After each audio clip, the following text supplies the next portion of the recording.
Shalom saudara-saudara, pada kesempatan sore hari ini saya akan menyampaikan sebuah perenungan tentang gerejaku adalah keluargaku. Suatu hari saya melihat-lihat foto-foto kegiatan dan kebersamaan kita di New Life. Saya merenungkan beberapa hal dari kelompok kita, dan ini yang akan saya bagikan kepada saudara. Banyak orang mengatakan segala sesuatu dimulai dari rumah, segala sesuatu dimulai dari keluarga. Gereja kita ini merupakan gereja kecil, sehingga inilah gereja seperti sebuah keluarga bagi kami, dan mungkin juga bagi sebagian kita merasakan hal yang sama. Satu-satu saya pandangi wajah-wajah saudara yang terpampang pada dokumentasi kita. Apa yang saudara rasakan jika saudara melakukan hal yang sama dengan saya? Apa yang muncul dalam perasaan saudara jika saudara perhatikan orang-orang yang paling tidak tahun-tahun belakangan berada bersama-sama di gereja kita? Beberapa perasaan muncul di dalam diri saya. Pertama, tentang gereja adalah mereka bukan orang lain.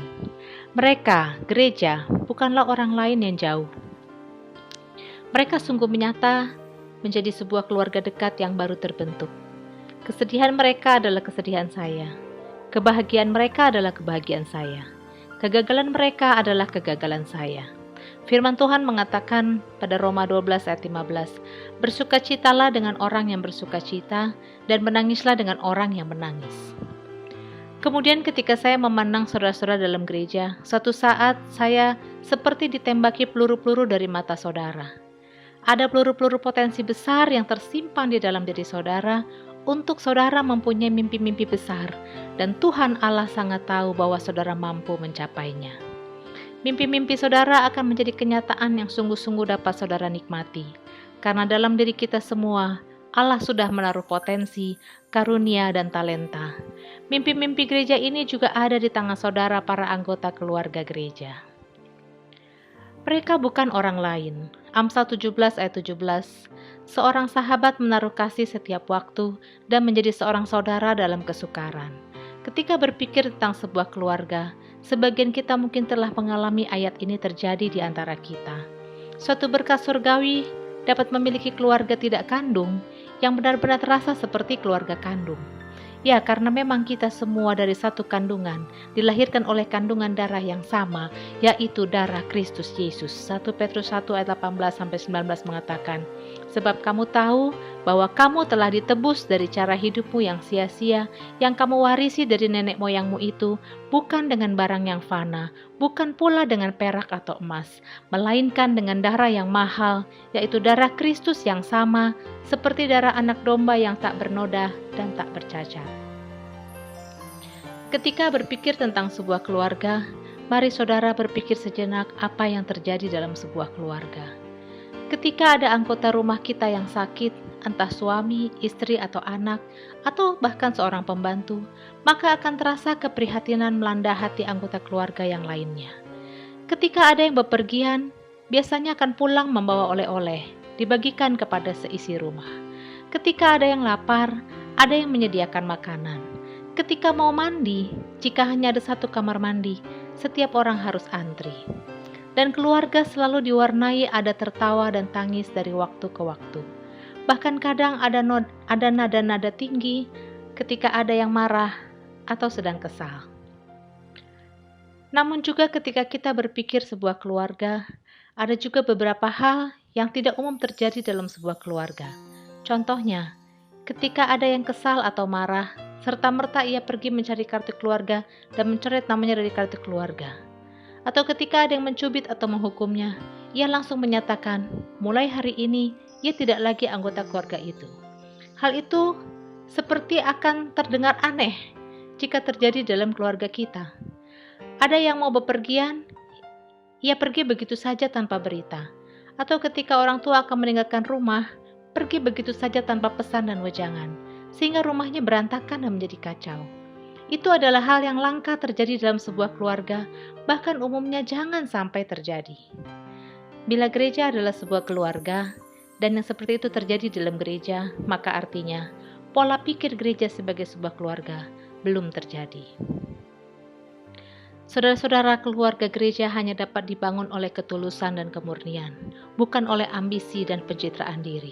Seperti Rasul Paulus mengatakan, Inilah yang kami megahkan, yaitu bahwa suara hati kami memberi kesaksian kepada kami bahwa hidup kami di dunia ini, khususnya dalam hubungan kami dengan kamu, dikuasai oleh ketulusan dan kemurnian dari Allah, bukan oleh hikmat duniawi, tetapi oleh kekuatan kasih karunia Allah. Dalam keluarga, anak-anak dibesarkan mungkin dalam kamar yang sama, makanan yang sama, teladan yang sama, jumlah uang jajan yang sama, kasih sayang yang sama, tetapi anehnya, menghasilkan beragam kepribadian dan karakter serta kebiasaan. Mengingat hal ini terjadi dalam sebuah keluarga, maka mungkin hal itu menjawab pertanyaan kita, mengapa dalam keluarga gereja, anggota diberi khotbah yang sama, ajaran yang sama, ajakan yang sama, lagu-lagu yang sama, tetapi hasilnya tidak sama bagi setiap orang. Namun, bagaimanapun, yang paling mengenal kita biasanya adalah keluarga kita sendiri, walau sepertinya satu sama lain tidak terlalu sering berbicara. Nah, waktu saya memperhatikan satu persatu wajah anggota gereja kita yang terpampang pada foto-foto, saya teringat dengan sifat saudara masing-masing yang saya kenal. Sekenalnya saya yang terbatas terhadap saudara. Lalu setelah saya pandangi setiap saudara, saya merasa betapa kayanya keluarga gereja ini. Mari kita bayangkan bila jumlah kita bertambah, maka kita dalam kemurahan Tuhan, kita pasti akan semakin kaya. Sebuah pertanyaan muncul dalam perenungan. Akankah saya melihat anak-anak balita menjadi remaja dan menumpangkan tangan saya untuk mendoakannya melanjutkan studinya ke universitas? Melihat muda-mudi yang bersama kami sejak perintisan gereja ini dan yang berdatangan, saya bertanya-tanya, akankah kami yang akan Tuhan percayakan memberkati pernikahan mereka nanti? Pada pandangan saya kepada saudara yang merantau di kota ini, akankah saudara menetap di kota ini, mendapat jodoh dan menikah serta mempunyai anak-anak yang kami berkati penyerahan anak-anaknya? Pola pikir keluarga gereja yang kedua, di dalam keluarga, selalu terdapat potensi yang besar. Akankah 10 tahun yang akan datang kita memiliki pelayanan kreatif yang berkembang dan ditangani dengan baik? Akankah kita memiliki tempat ibadah sendiri? Akankah kita memiliki unit-unit pelayanan yang holistik bergerak dalam berbagai area yang memberkati banyak orang? Akankah kita memiliki siswa-siswa beasiswa, pelayanan-pelayanan sosial? Mimpi-mimpi itu muncul satu persatu ketika kita melihat sebuah potensi yang Allah tempatkan dalam diri setiap anggota kita yang setia kepada gerejanya. Matius 25 ayat 21 mengatakan, maka kata tuannya itu kepadanya, baik sekali perbuatanmu itu, hai hambaku yang baik dan setia. Engkau telah setia dalam perkara kecil. Aku akan memberikan kepadamu tanggung jawab dalam perkara yang besar. Masuklah dan turutlah dalam kebahagiaan Tuhan. Dari sebuah keluarga pengusaha, triliunan rupiah bisa dihasilkan. Dari sebuah keluarga pendeta, ribuan jiwa diselamatkan. Dari sebuah keluarga pedagang makanan, ribuan orang dapat makan, kenyang dan sehat. Demikian pula dari sebuah gereja yang memiliki pola pikir gereja adalah keluarga. Kita percaya dapat dihasilkan banyak hal-hal besar yang mungkin belum terlihat saat ini. Untuk itu saudara-saudara, tiap-tiap orang perlu mengikatkan diri sebagai anggota keluarga sampai mencapai kedewasaan yang Tuhan inginkan. Di depan akan ada waktunya untuk segala sesuatu, dan di depan ada proses yang dijalankan oleh setiap anggota keluarga.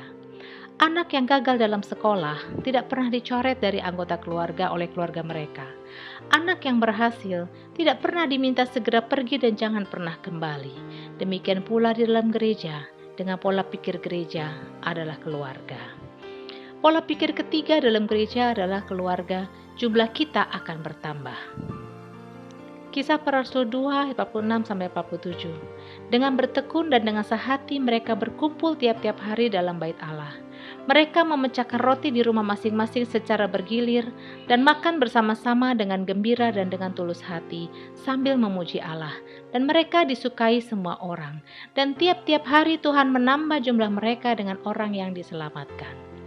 Pola pikir ini juga pola pikir Allah di dalam keluarga-keluarga.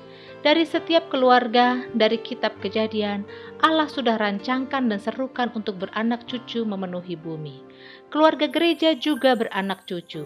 Bertambahnya jumlah kita bukanlah tanda mujizat, melainkan itu adalah tanda kedewasaan.